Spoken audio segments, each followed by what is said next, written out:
Hello and welcome to the Video Creator Show. I am your host, Grant. I'm here today with Joe Edelman, an award-winning photographer who has made quite the splash on YouTube. He teaches everything you need to know about how to take good photos. He is also an award-winning photo educator. So if you want to learn how to take photos, you should take it from a guy who has been in the industry for decades.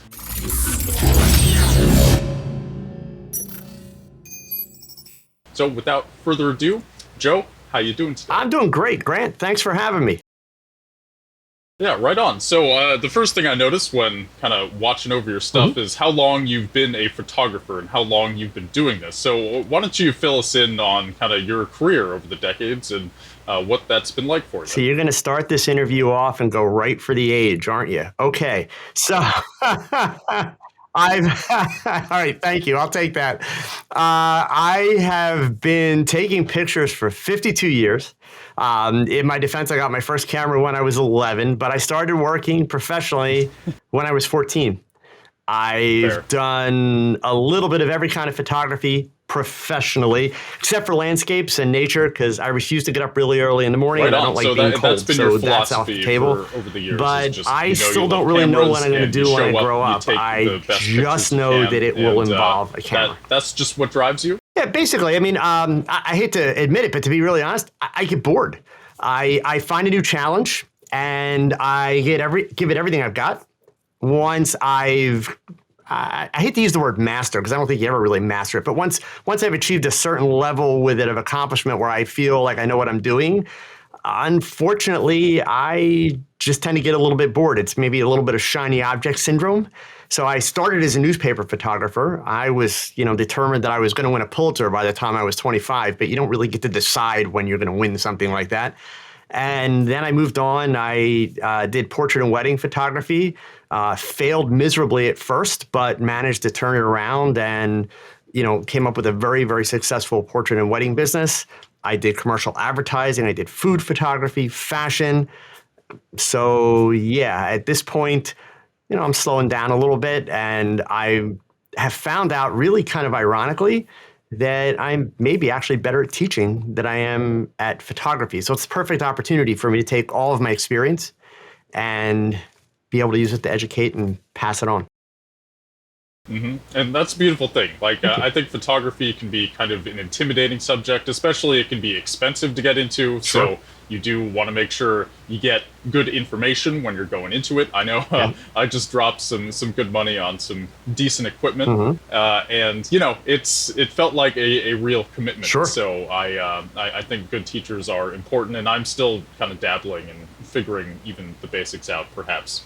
And so I notice a lot of the photos that you have featured on your website, they involve models, and they're very artistic. So most of this podcast is audio. Right. So for those just listening, there's models, and they have like a lot of really colorful makeup, and the backgrounds are really gorgeous and kind of abstract.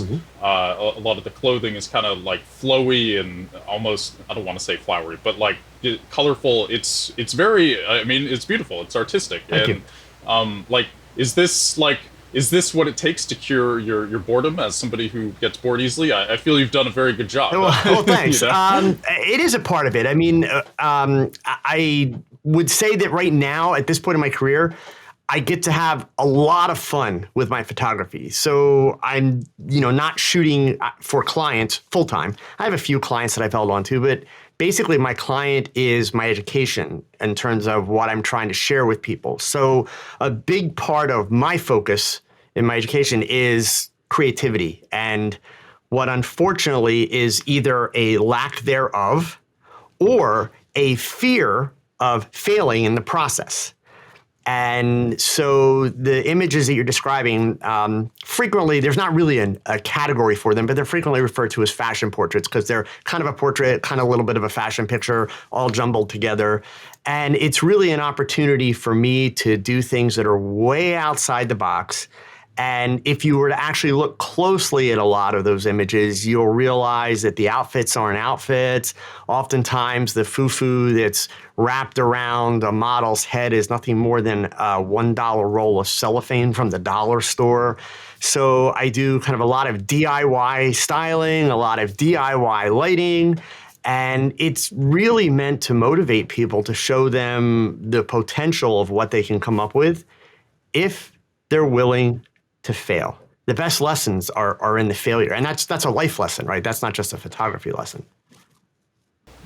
And failure is super important, but obviously it can really feel terrible at the time. Would you be comfortable sharing like a big failure early on that you experienced that maybe felt like it was the end of the world at the time? Oh, God. Well, actually, I kind of just mentioned it when I said I almost failed at a portrait and wedding business. When I left the newspaper industry, it was because I was married very young. I had a son when I was age 22.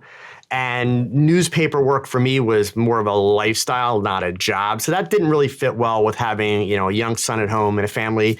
So really stupidly and not very well thought out, I decided, hey, I'm just going to start shooting portraits and weddings because how hard can that be? And that, the actual shooting wasn't that difficult, but the idea of running a business, I knew nothing of running a business. So I had taken out a couple loans, and within about 7 months, I had defaulted on the loan. I walked out of my apartment one day, literally to find my car in the back of a tow truck. And this was back in the 80s when the loan officers from the bank actually went out with the repo guy. And so he's standing there with a clipboard. And, I've got a wife and I've got a toddler at home. And this man showed me great empathy, which I don't know that many people would do this in today's world, the way business is structured. But he told me that if I showed up at his office the next morning with all of my accounting, and if I agreed to come back once a month until my loan was paid off, that he would have the guy put the car back down off the tow truck and he would help me out. And this gentleman essentially taught me how to run a business.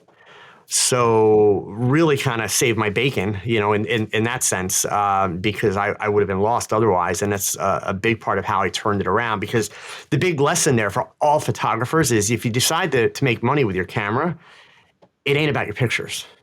It's just not. The pictures better be good, and you better be providing value in terms of the way people perceive you and what you do. But success is in actually how you run a business.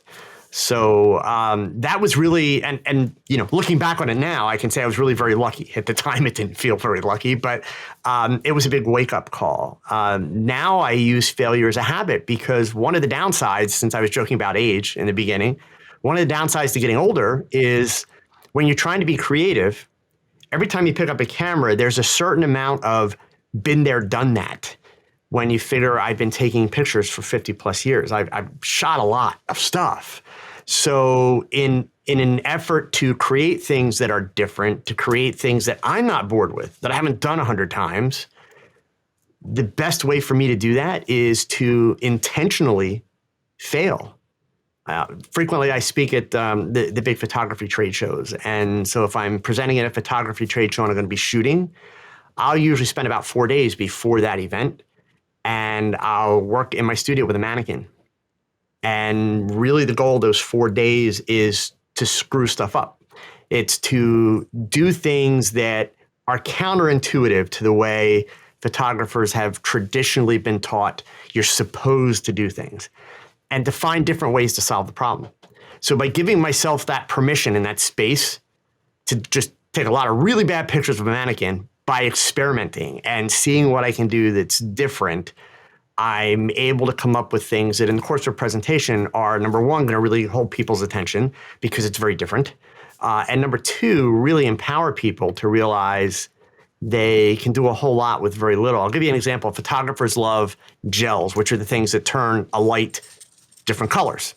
And you look at my pictures, you realize I'm all about color. But gels can be expensive depending on the brand and the lights that you have and all that kind of stuff. So one of the things I frequently do in my presentations is I take a red Solo cup. Everybody knows what a red Solo cup is.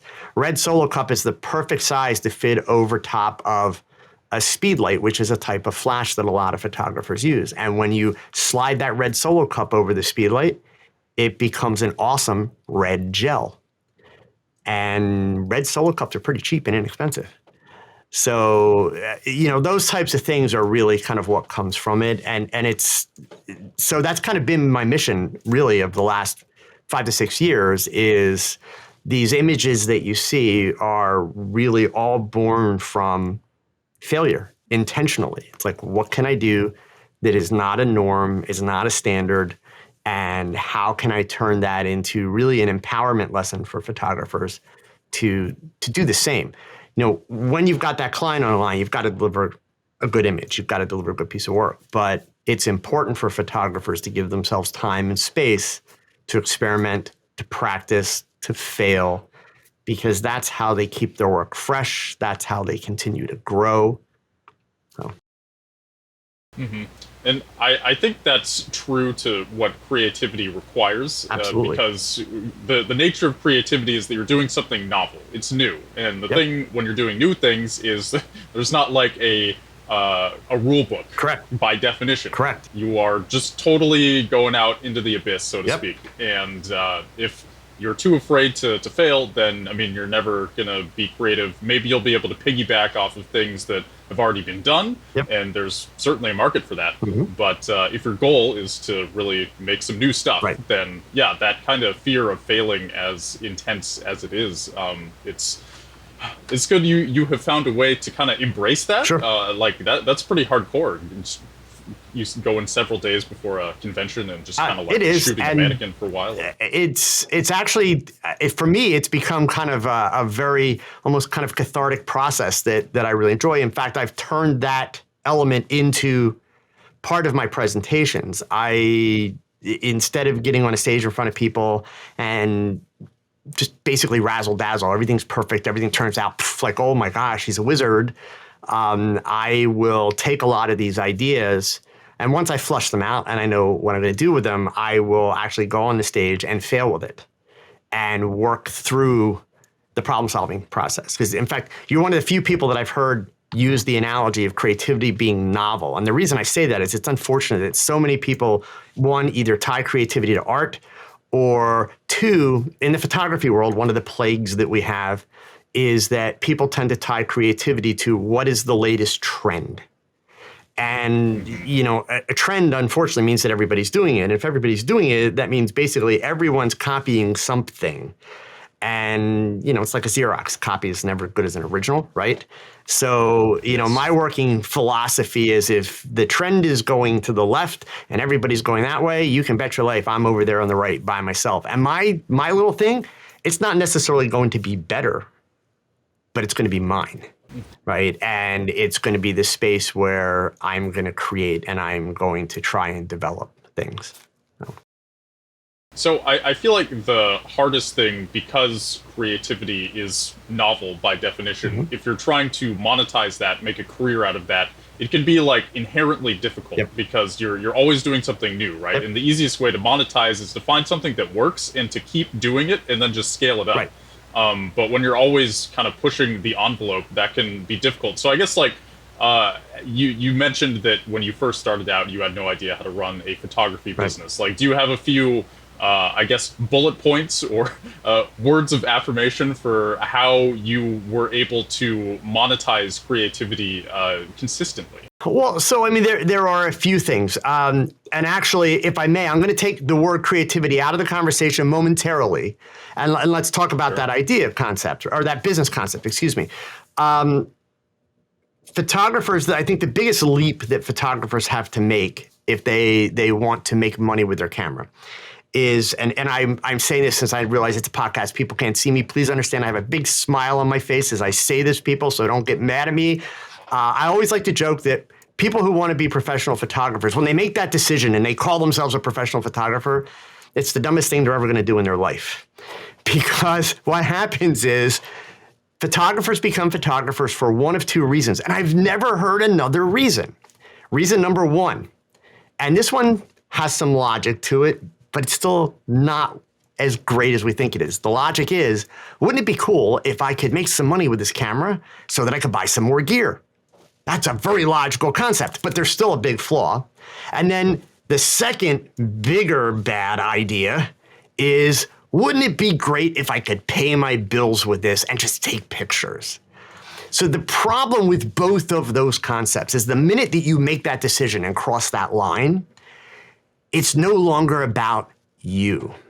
right? So when we're kind of alone with our new camera and our new passion for photography, all of our creativity, it's about us. It's about the way we see the world. It's about the way we imagine the world. It's about the exploration that we're going through with this camera and these accessories and all of this new stuff that's photography. But once it comes to making money, it's about the client and satisfying the client. So the big mistake that photographers traditionally make, and this mistake goes way back beyond, the internet age. It's only been compounded in the internet age, is that they try to fit in. They ask lots of questions, or they find lots of gurus and that are saying, yeah, if you're going to be a wedding photographer, you've got to do this, this, this, this, and this, and this, and this. And that's pretty much a guarantee of death, because the minute you fall into that line, you have just made it 10 times, if not 100 times harder to succeed. Because what you're doing is you're basically doing what all of your competition is doing. Photographers have a double challenge. Not only, if they want to be successful in business, do they need to be different so that they stand out, but if they want their pictures to stand out, they have to be different. So, it's a matter of, one, making sure that you're not falling into, the common traps of today, which are the numbers games with social media and everything else, how many subscribers, how many followers, all that kind of stuff. The most successful photographers out there, when I'm saying most successful, I'm talking money-making photographers, right? That are paying their bills, shooting pictures, not teaching, not coaching, but paying their bills, shooting pictures, have very small social media followings, right? They don't need 1 million followers. They don't need 1,000 followers. They need the people that find the value in what they do and who will pay for it. And in almost every case, they're doing things that the crowd's not doing, the competition's not doing. And it's not about being better. That's like I used the analogy before. If the crowd's going left, I'm going right. My stuff is not necessarily going to be better. I'm not the greatest photographer in the world. I'm just a guy that's managed to be lucky enough to pay his bills with his camera his whole life because he's worked hard. But I'm not the greatest photographer. But I'm going to do my thing and be known for that. Mm-hmm. And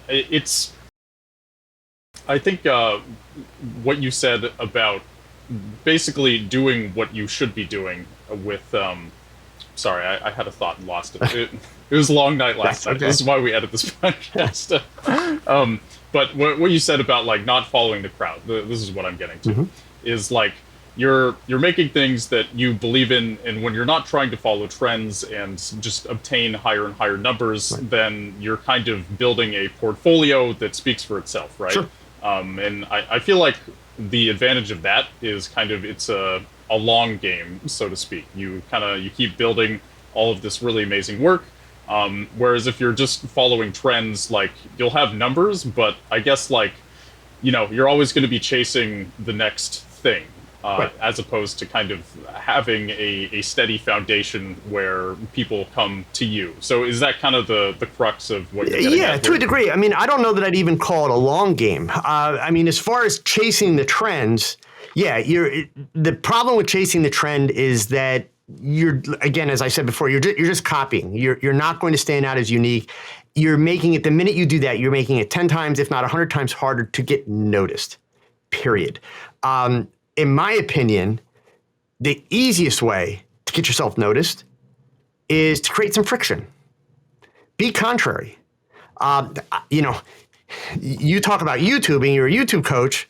I don't consider myself a YouTuber. In fact, I bristle at that term. I hate that term. And I know people are going to say, but Joe, you've got 179,000 subscribers. But only the people that don't understand YouTube are impressed by that number. All right. Anybody that understands YouTube is going to go ahead and look at view counts per video. And they're also, if they look at my channel, they're going to notice I haven't posted a tutorial in like 4 years, which, quote unquote video. I only do live streams. They only get between 1,800 and 3,000 views per episode. And I'm making more money than I've ever made in my life because I'm getting views from the right people. And a big part of that is because I push back even on the way photography is being taught. YouTube is killing photography. Now, that's not fair. Let me back up. The fact that people don't know how to learn and they think that YouTube is a solution is killing photography. So I'm the one that speaks that. And I back that up. And I push that point. And I prove that point. That is going against the grain. That gets the attention. Doesn't make me popular. In fact, a lot of people think I'm a jerk for that. But the fact of the matter is, it finds me my audience who realizes that there's a better way to learn and that they have to hold themselves accountable to learning if they want to be able to take advantage of what YouTube does have to offer, because there is a lot of good there if it's used properly. Mm-hmm. So it's not even so much that you have to have a long-term foundation. I mean, certainly in my case, yeah, I just happen to be old enough that I can say, well, I've been at it for 50 years and, you know, I've got this nice portfolio. But when I started YouTube, the business model from the get-go, I wanted to educate. The problem was I'm in Allentown, Pennsylvania. So there are people that know me in southeastern Pennsylvania, New Jersey, Delaware, and a little bit of Maryland. Beyond that, nobody knows me. So I had a very small audience to access. And when I say audience, I don't mean for YouTube, just in general, in terms of people that would want me to come and speak to their organization, or people that would be willing to pay me to mentor them, to teach them to get better at photography. So I needed to expand that base. YouTube was the obvious way to do that. What I didn't realize, the byproduct is that my message and my method of teaching would take off. So all of those numbers that I do have on YouTube that I've amassed over the years, that's in 114 different countries around the world. So that also led me then to, okay, how do I take this teaching virtually? So I was doing virtual teaching before the pandemic hit. And then when the pandemic hit, I really ramped that up. And, you know, YouTube was a marketing vehicle, period, in the sense that I needed to provide proof to people and I needed a vehicle that would get me in front of more people. But at this point, the only reason I even do the live streams, which I'm very open about, is to give people access so that they can show up and they can hear me talk, but they can type in a question and see how I'm going to answer it. And essentially, they can try me on for size if they think I'm the right fit to teach them. Does that make sense? So, yeah, absolutely. So I am curious how your community works. You clearly have a very active fan base, community, whatever you want to call it, on your channel. Yep. You mentioned the numbers aren't crazy or anything, right. But the longer I've been on YouTube, the more I realize that it doesn't matter the views you're getting. What matters is who is watching and who is engaging with you. So, like, what do you think it is about you that is able to cultivate a community like this? Because I find it's kind of rare to have like a smaller diehard audience. You know, most people, I think, they shoot for the fluff, and we kind of talked about why that's a bad idea in general. But I guess, like, can you take us through your approach to live streaming and why you think people stick around? Sure. Well, so, I mean, the fluff is not sustainable. Even in the photography world, the videos and the channels that get the biggest views, the biggest subscriber counts, are the ones who are talking about gear. Well, this company dropped a new camera today. This company dropped a new lens today. And then, it's like car people. It's like Chevy and Ford. Everybody gets all, the testosterone comes out in the comment thread. And it's like, oh, this is not good. This is better. And so they get a ton of views. And look, don't get me wrong, these YouTubers, because I gripe about this all the time, but they work extremely hard to do these. I mean, I know what it takes to put out tutorials every week. I did it for a couple of years, and I have mad respect for that. But there's nothing that's improving people's photography there. So there's a word that I've used a couple times in our conversation, and I'll probably use it a couple times more because it doesn't come up enough in marketing today. I don't care what the business is. And the word is value. Right? Too many people go into marketing and business and entrepreneurship with the attitude of, how can I make a ton of money? And yes, if you got an MBA and you're good at math, you can go at Google Ads, you can go at all kind of different ways and pound the crap out of stuff if you put enough money in, and you can see a substantial return back. It's been proven historically time and time and time again. But none of that is truly sustainable, right? So, for me, really all of it was, look, I'm sitting here with all this experience, and I can go to any social media platform. I go to Instagram, I go to Facebook, I go to YouTube, and there's photographers that are better than me. So what value do I bring to the table? And it really is my approach to teaching. So I started out, and I'll admit, I can't claim brilliance. I got very lucky when I began this process because of a question somebody asked me. And I stumbled on my mission statement when I answered the question, and it stuck. And every time I start a live stream, every time I present in front of a group of real live people, I state my mission statement, which is to help photographers develop a better understanding of the hows and whys behind making consistently great photographs.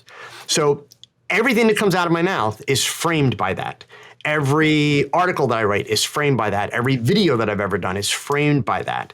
Every question that I ever do is framed by that. And when people ask me questions, and in part because I had some very good examples when I was younger, I rarely give an immediate answer to the question because I don't know enough information to answer it properly. I mentioned the concept of people being lazy learners and how YouTube feeds that. Especially in the photography world, you'll get a lot of kind of open-ended questions. Well, what's the best lens to shoot a wedding? Or, what's the best light for this? Well, people tend to just quickly pop out the answers based on what they do. So the problem of it is their answer, when they give it, they don't know the skill level or anything of the person who's asked the question. So they're just telling what they do.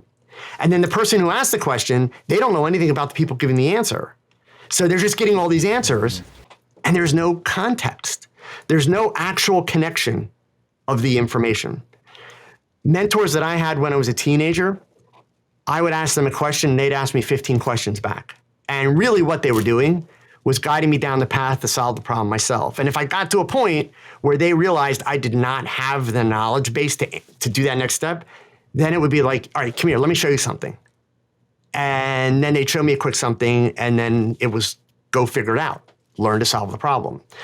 And that's the challenge that we have from an educational standpoint, is the fact that because of everything that's available on the internet, because we have these incredible resources. I mean, it sounded like I was trashing YouTube. YouTube's an amazing resource. Google's an amazing resource. But what hasn't happened, people haven't gotten better at learning. So in the photography world, and I see this in many other industries, you have a tremendous amount of people with an incredible amount of, shall we say, book knowledge. But they can't shoot the side of a barn if they're standing 10 feet in front of it. They're overwhelmed with all the knowledge because they haven't put in the practice, in part because people don't like to fail. So they wind up knowing all these things, but they don't really have context with it because they've never actually tried it and figured out how does it really fit. Mm-hmm. And I feel like that's the only real way to teach. Of course, like just telling somebody information without context is, it can you can make somebody pass a test or something sort of shallow like that. Mm-hmm. But as far as helping somebody internalize what they're trying to learn, I like what you said about guiding someone towards a solution and kind of asking more questions rather than giving more answers. And because, you're absolutely right. And science has taught us adults are experiential learners. We can memorize things, but memorization and actual knowledge, understanding, I shouldn't say knowledge, understanding, memorization and understanding are in two separate parts of the brain. And I should probably, before I keep going on with brain stuff and that kind of stuff, I should probably explain, my wife is a cognitive psychologist. I always joke that fortunately she's not a clinical psychologist. I'd surely be in a straitjacket by now. But so that's where I get a lot of my science reference from. But interestingly enough, it has taught me a lot in the 20 years that I have known her. It has taught me a lot about understanding even how I learn and how I process information to be able to be more efficient at it and, to be able to pass that on. But so my goal is number one, to get people to really understand what they're doing, but more importantly, to actually pick up the camera and experience it. Because without experiencing it, you kind of think you know it, but you don't know it. Yeah, I think with anything really, a lot of people have an idea of what it Yep. is, and that always plays out differently than the actual reality of doing it. Right. I was talking to somebody about this yesterday, about like being a musician, for instance. A lot of people are in love with the idea of being a Yep. musician. You know, they imagine themselves on stage, there's fans cheering, everybody loves them, the blah, blah, blah. But Hmm. what they don't think about is being alone in a dark room, just kind of practicing for hours. And sure, sometimes you'll be with your bandmates or whatever. But Yep. a lot of the time, you kind of just have to sit down and do it. Sure. And you're not necessarily always going to feel like how one would feel on stage with thousands of fans cheering. You know, Exactly. you're just kind of trying to get the techniques Yep. down. And by And comparison, yeah. photography has set people up to be a little bit more misleading because music, we don't really have technology, that's readily available to everyone inexpensively that is essentially going to create the music for you. Photography, we have cameras now that make we have phones that take incredible images, right? They are cameras. So photography is much, much more accessible to people, which indeed kind of opens that thought process for a lot of people to, oh, I could do this professionally because look, my pictures are pretty good. So if I learn a little bit more, and I think it's wonderful and incredible that photography is that much more accessible. But what it does do is it kind of gives people a little bit of a false sense of ability, because to really get your work to that level where you're producing consistently great work and it is marketable, et cetera, that still goes beyond what the cameras can do. We frequently hear photographers today in our community, for lack of a better word, whining about how it's so hard to make money as a photographer. There's so much competition. And in reality, there's really no more competition today than there was 30 or 40 years ago at the upper echelons of photography. The photographers that are making the big bucks are still making the big bucks. They're still busy. They're still doing great. And they've got no competition because they do them and they're getting the big clients. The perception of all this competition is with all these folks that have made that decision. Wouldn't it be cool if I could make some money to buy gear, or, let me pay my bills, even though they don't really know what they're doing. And what their solution is, well, everybody's doing this. I need to do that. And so they fall in line and they basically make their own choice to have competition instead of trying to distinguish themselves. So it does. It's the Well, practice and that alone time that gets you to the level that you can do that.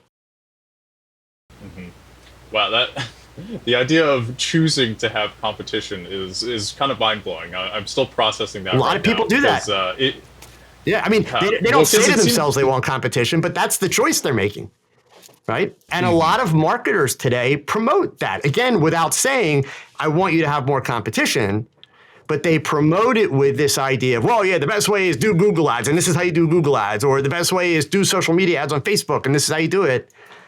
Yeah, there's math that says you can make money that way. But with photography, there's this other element of the images, which is that creative piece, that talent piece that comes into play. And when you try to market yourself the same way as everybody else does, you are making a choice, whether you want to think you are or not, but you're making a choice to increase your competition. And like that is absolutely a mistake I made on YouTube even. So I've been Yep. posting to YouTube for about 8 years. The early days were very pure. I'd Mhm. say I followed your advice pretty much to the T for the first couple of years, Mhm. and then it was when I went full time and I started relying on it for bills Yep. and having to pay for food. That my creative outlet now became, it was less about being creative and more about following trends, Sure. because that was the reliable way to get what I needed this month. Yep. But ironically, in the long run, it kind of like it, at first it the numbers shot Yep. up and it was really significant and it was great and it was cool, lots of attention. But then kind of like I think you start hollowing out. Sure. The Absolutely. authenticity kind of starts dwindling a bit. You start getting burned out because you don't even like what you're doing, and people are kind of Yep. noticing. Especially people who've watched you for years, or have followed your photography for years, or whatever. And then you just kind of you get deeper and deeper down that hole. Now the people who originally followed you for your creative works, they don't trust you anymore. So then they're gone. So now the only people left are the people who want you for the things that you don't even like doing in the first place. It's like this horrible feedback loop that I think people really should be aware of. And I don't want to make YouTube sound to be the bad guy. I mean, I've been very blessed by YouTube. I was a member of the 2016 class of Next Up with YouTube. So I got to do, the full week of YouTube camp at YouTube Space in New York. And then they give you $2,500 at the end of it. You get to go to B&H Photo and buy gear. So YouTube has been wonderful to me, in the process. But it's really easy to forget that, anybody that's doing the YouTube grind is in large part a pawn of YouTube and what they need for their growth. So obviously, YouTube is going to push a set of, goals and algorithmic choices that they want to feed you into, which makes it even harder. If your entire business model is built just on YouTube, which again, mine was never built on YouTube. YouTube was a means to an end.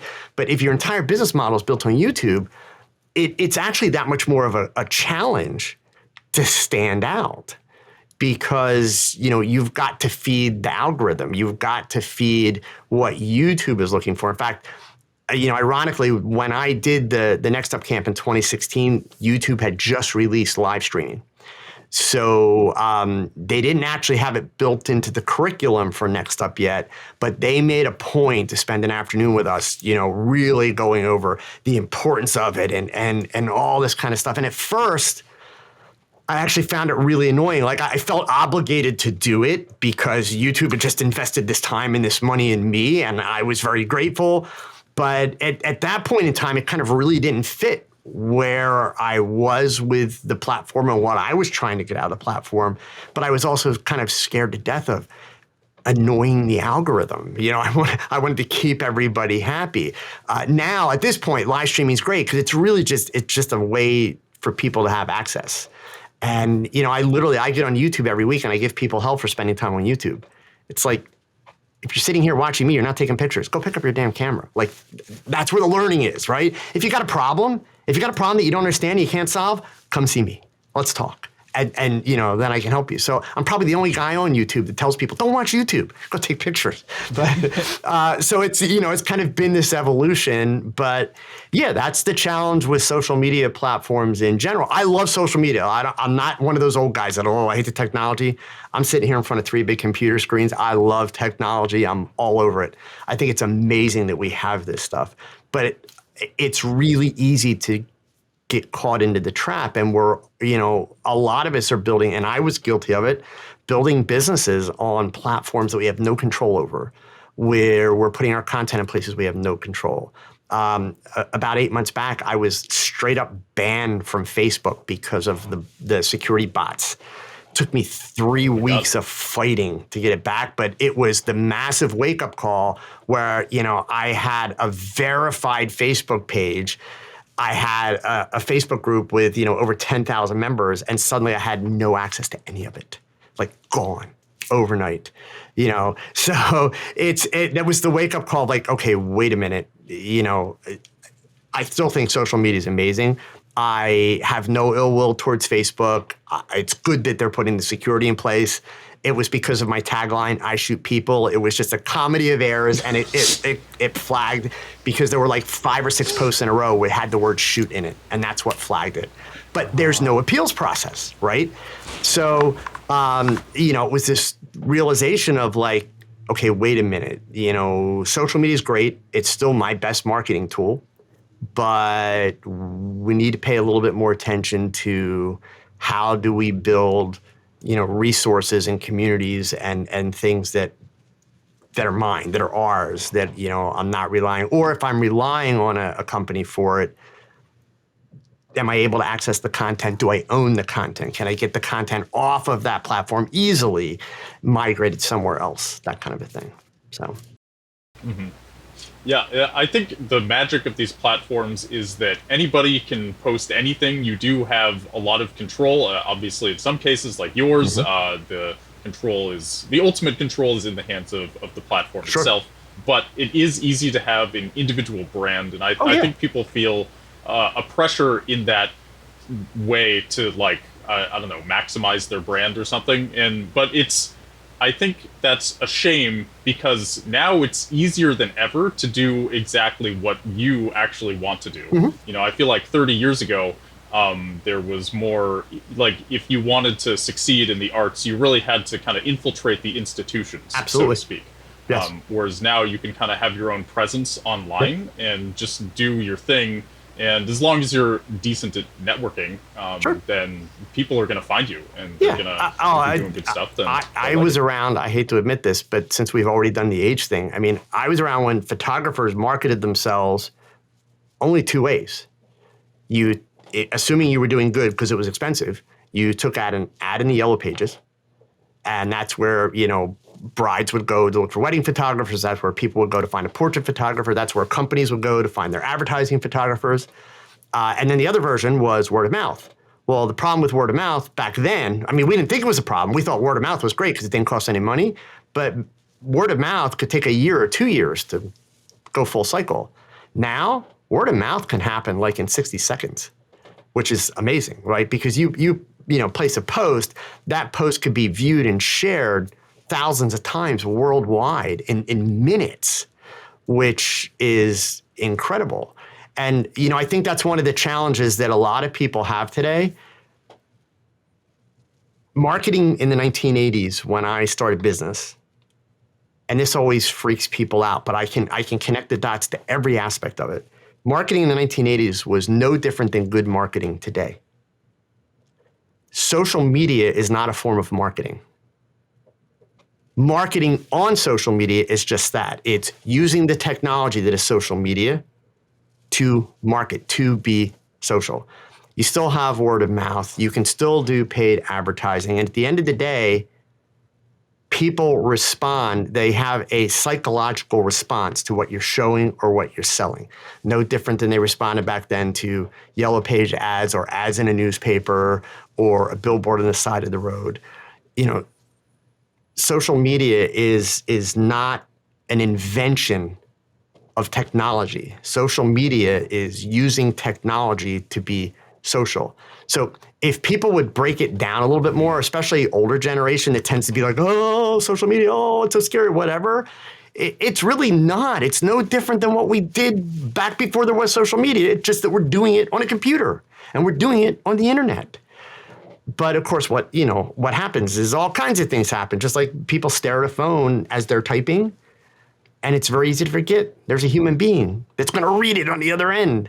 And so what do? They say things and they do things that they would never, even today, consider doing face-to-face to somebody, but because they have that anonymity. So yeah, I think all of what we have available to us is a gift because it is possible for people to start a business with less overhead. There used to be that old phrase, it takes money to make money. Not so much in today's world. I mean, certainly, yeah, you can give things a big boost, you can get a jump start with your marketing, et cetera. But when it comes to creative industries like mine, social media is a huge gift. So I think with social media, people, it's easy to idealize social media, but a lot of what ends up going on there is trying to please the robots Sure. and not the human on the other Yep. end, as you pointed out. Yep. So I guess I kind of want you to walk me through this. So it's 2022. Let's say I'm just starting out in photography. I've taken some cool photos, several that I'm legitimately proud of. I've got a portfolio or whatever. I've edited them in Lightroom, whatever. How would you go about marketing yourself on social media? Do you just send people DMs? Do you go to conventions? Like how do you go about doing this? Conventions. So if we're talking about getting paid to take pictures, right? How about if we say, let's do portraits? Okay, portraits and weddings. They frequently go together. Conventions are of no value from a marketing standpoint because that would be other photographers that you're marketing to. So let me start with the mistakes that people make, and then I can actually build you a whole roadmap. The number one mistake that photographers make, and this is even if they take pictures of insects and just want to find like-minded people who like to take pictures of insects. They post a picture on social media, just the picture, no caption, just the picture. So socially, I don't mean social media socially, just socially, that's the equivalent of shouting. I don't mean the all caps type shouting, but it would be like, imagine that you're at a cocktail party and somebody walks up to you and just shoves their phone in your face because there's a picture on it, but they don't say anything. They just shove the phone in your face. Like, are you supposed to care? Why should you care about that picture on their phone? But yet they stick a picture on social media and people are supposed to care. And then they double down on the mistake. They put that picture up on social media and then, God forbid, somebody does see it and thinks, hey, that's really cool. So they like it. Or better yet, they comment on it. And the photographer never responds. Or at a minimum, doesn't at least heart the comment. So let's go back to the cocktail party. That would be the same as somebody walking up to you and saying, hey, man, I love that jacket you're wearing. And you just turn around and walk the other way and not respond. Like, you wouldn't do that in real life. So that right there, right out of the box, and understand now, let's correlate that. You talked about chasing the algorithms, but there is some value to understanding the algorithms. What does every social media platform want? Once we take off time on platform, because that's the ultimate goal, right? How are they evaluating? Engagement is the number one metric. So ironically, photographers suck at being social on social media. They think it's all about their photograph, but here's the problem. No other human being had the experience they did. Like that sunset picture, that may be the coolest sunset picture they have ever taken in their life. And they are really proud of it. You got to use their brand new lens and they tried a new processing technique. And man, this is awesome. Nobody knows that. Nobody else had any of that experience. So why should they care? So for a portrait or wedding photographer, when they post a picture from a session, instead of like, boom, here's the picture, they should be telling a little story. Not about how they took the picture, because indeed nobody cares. Nobody in my entire career has ever, not hired me because I used one brand of camera over another or anything like that. Okay. What people want to know about is, what's the experience going to be like? So for instance, when a photographer builds a website, they put an about page, right? It's the standard. Every website's got an about page. And the classic mistakes are, I got my first camera when I was 11, and, I really enjoy doing this, and I enjoy doing that. And my philosophy is on making pictures that it should be this, and these are the camera brands that I use now. That's not why people click on the About page, because people click on the About page, they've already seen the pictures. The About page is almost never the first page somebody sees. So the fact that they're clicking on the About page, they liked the pictures. So imagine it's a bride. What does a bride want to know when she clicks on the About page? She doesn't want to know that you got your camera when you're 11. She definitely doesn't want to know you've been taking pictures for 3 years, because that doesn't really exude experience or confidence, right? What she wants to know is this photographer a jerk? What are they like? Are they nice? Are they fun? I'm thinking of hiring them for the most important day of my life. And I want to make sure that they're going to be fun to work with. Plus, I want to make sure they're not going to piss off my mother-in-law. Right? So, that's what they're interested in. So the About page is more about your potential clients than it is you. So it's got to be properly worded where, yes, you're telling a little bit about you, but really what you're trying to share, without using the word passion. Passion is such a cheap word, but you're trying to share your passion through some storytelling for how you do your work, why you shoot weddings, what you love about weddings, and why it's the business that you've chosen, right? So when photographers post on social media, they need to tell stories. Any photographer that's trying to make money, when they go out and shoot a portrait or they shoot a wedding, they should be using your phone. Don't make a production out of it. They don't need to take along a friend with a gimbal and, all kind of stuff. Just use your phone and get somebody to take a couple behind the scenes pictures. Better yet, if it's a portrait session, let's say you're shooting high school senior portraits. Partway through the session, when you got a really cool picture of the kid, hand mom or dad the phone, because these are teenagers, so there's always going to be a parent there. Hand mom or dad the phone and say, hey, I'm going to show them a picture. Do me a favor, take a couple shots as I show them the picture, right? And so you tell the kid, hey, come on over here, right? And you pop the picture up in the back, and you're getting these pictures of this kid's expression, looking at these cool pictures, okay? And then when you post the kid's picture on social media, post that picture with it. And then what do people see?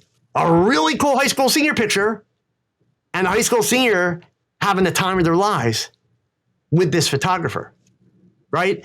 So that's how you make people care. And that's how you show people the value of your work. Too many photographers fall into the trap of selling a commodity, meaning a print. And by the way you make money as a photographer is you sell prints, not digital files. You sell prints. But the minute you make it about the prints is the minute you devalue your work. People pay you for the experience. If it's a mom, and, she's got 2 kids and she wants a nice family portrait because, the kids are just getting old enough now and she doesn't have any good pictures of the whole family together because, she's been busy being pregnant and dealing with babies and all that kind of stuff. So finally, she wants that really nice family picture, and the right photographer is going to manage to wrangle those 2 little kids plus the mom and dad. Or of course, they want the dog in the picture and come up with this amazing portrait, right? She's paying for the experience. She's paying for the satisfaction of having that, right? So yes, she's going to get a big print made, but even that, let's say it's a bigger family. Let's say there's 4 kids. The smart photographer is going to go to that session and kill themselves to get that picture that mom wants, because now you've got 4 kids plus 2 dogs and a cat and mom and dad, and you're going to get that picture. But then when it's all done, you probably will have had to bribe the kids. And one of the things you're going to bribe the kids with is saying, look, you guys know mom wants this, so we got to get mom a good picture. But I promise you, when we're done, we're going to play a little prank on mom, and we're going to do a picture where we're all making goofy, ridiculous faces, and we're going to have a blast.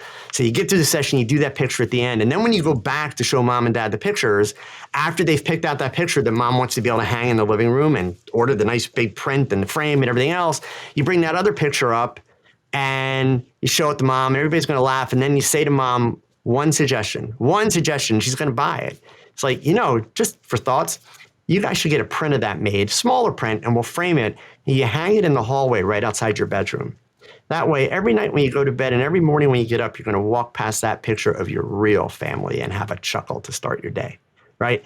And they buy the picture. So it's experiences. It's connecting emotionally. It's understanding what people really want. And that's what you post on social media. So you notice I took a lot of real world pieces to your answer about, well, what do you put on social media? You have to understand it's not about you. So you provide value by connecting with what people want, and that makes them care about your photography because you're showing that you understand them and you care about them. And even me with my teaching, that's my point. I don't have a lot of filters.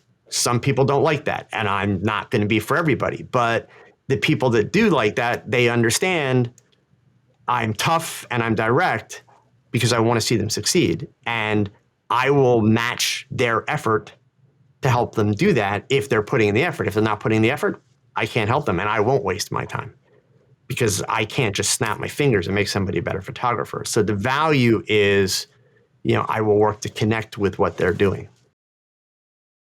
Yeah, I really like how you have highlighted the personal aspect of this. It's easy to focus on just the art, and obviously that's kind of the end result. But whenever you're making art well, especially photography, when you're working with other people or working for other people, they want a certain thing, and you do need to be able to connect with them enough to manifest what it is that they're even trying, what they're paying you to do.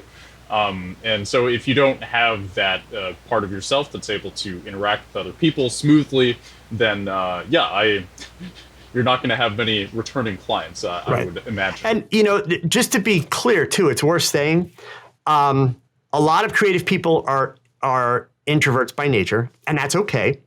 Yes. And even if we're talking about art, since you've used that word, I want to just tap on that.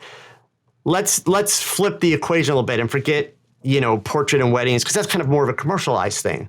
Let's say that you are very creative and artistic and you want to create images that would potentially be sold as wall art. I'm not a big art person. However, you can pick almost any documentary that you can find on the art world and watch 20 minutes of the documentary.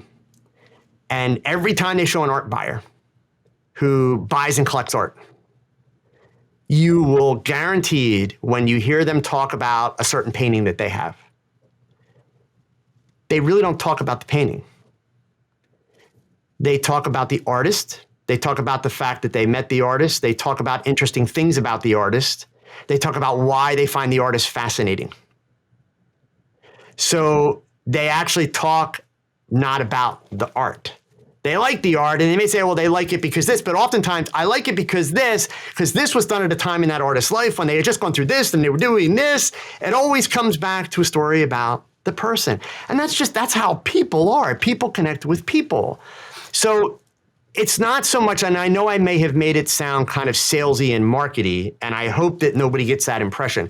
It's not about having to be a salesperson. Certainly good sales skills can help you as long as you can sell sincerely, right?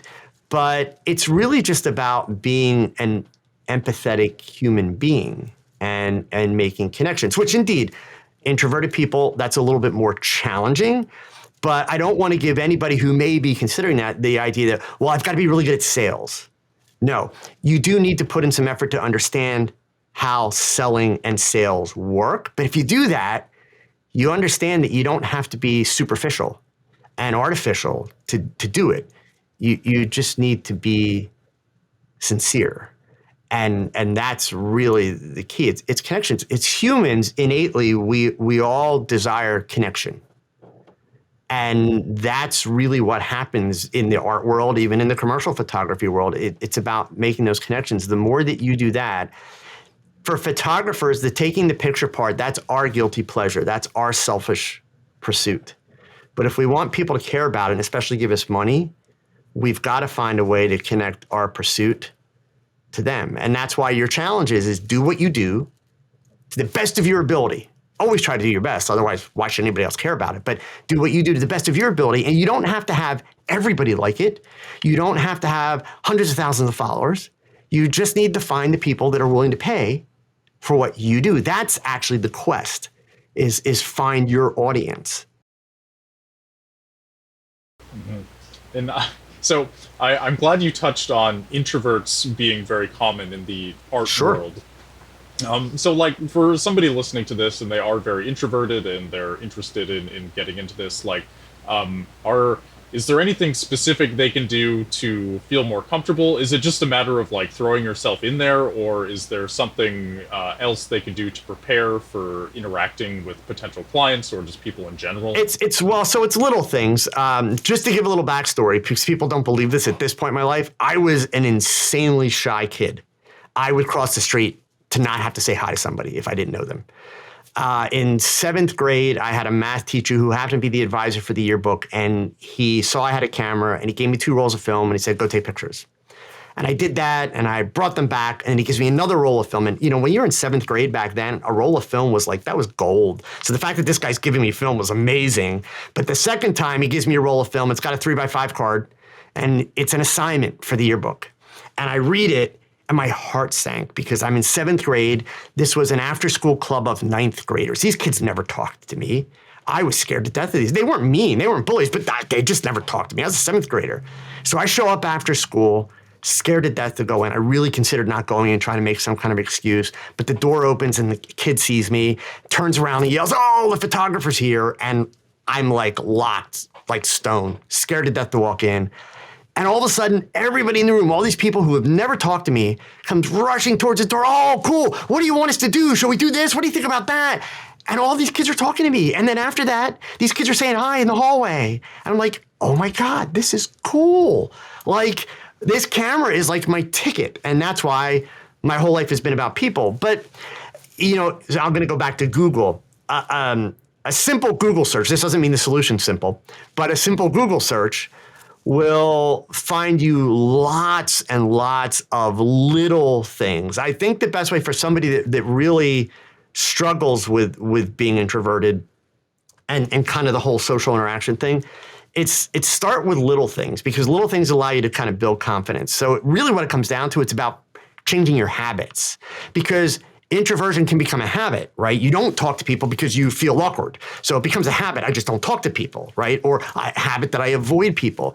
So even doing something, kind of crazy and seemingly somewhat awkward, but reminding yourself, all right, look, if I go to the supermarket, I don't know the people at the supermarket. So I'm going to go to the supermarket, and I'm especially going to go on a day that I don't normally go, just so that there's no chance I don't see these people regularly, and make it a point to walk through the supermarket with a smile on your face and watch how people respond to you when you do, because people will actually make more eye contact with you. They'll smile back, they'll nod, they'll say hi back. You don't have to have a conversation, because nobody's going to really want to have a conversation with you, but the fact that you're smiling and you're showing that open persona. So it's like little things. So yeah, I used to be, my generation was a generation where it was kind of like, hey, you got a problem, get your head out of your butt and deal with it, right? As we have evolved, I know a lot of people, unfortunately, of my generation like to use that whole snowflake label and all that kind of stuff. And there's so many reasons why that's ridiculous. And it's very unfair, because younger generations, they've been through a lot of things my generation never experienced. We didn't experience school shootings. We didn't experience 9/11. We didn't experience any of that kind of crap. So we were kind of happily oblivious to the world, right? We didn't have 24/7 news. So it is a very different world, and younger generation today, they've got a lot more things that they've dealt with growing up. And I think that the challenge is, it's taking those small steps to kind of create new habits. And I think too often people are told, like, oh, just get over it. Just go talk to people and you'll get used to it, right? I don't know that that's actually the answer for people. And I'm not a psychologist, and my wife doesn't do that kind of psychology, but I don't know that kind of that old school approach of like, yeah, just deal with it. I don't know that it's quite that simple. I think you have to start small and just keep kind of changing the habit a little bit at a time, changing the scenery, because indeed, over time, it will make a change. It does have a bigger impact. I don't think you can just tell yourself, hey, I've just got to deal with it. I just got to go talk to people. I would think for somebody that struggles with that kind of anxiety, that would just be crushing to have to try and work through. Mm-hmm. And I appreciate your empathy for kind of the younger generations, and Sure. Clearly you've kind of worked through this over the years as well, right. So you kind of know what it's like, hence why you seem like you really care, and that's great. I feel better already. Yeah, well, Joe, this has been really wonderful. We've already crossed an hour. Isn't that amazing? It is. It did go very quick. Yep. Yeah, for real. Well, why don't you tell people where they can find you, your website, your channel, all that good stuff. Anything else? The easiest thing to do is just remember my name, Joe Edelman. So it's www.joeedelman.com. You'll find, if you're into photography, you'll find about 300 articles there about portraiture and lighting and all kind of stuff.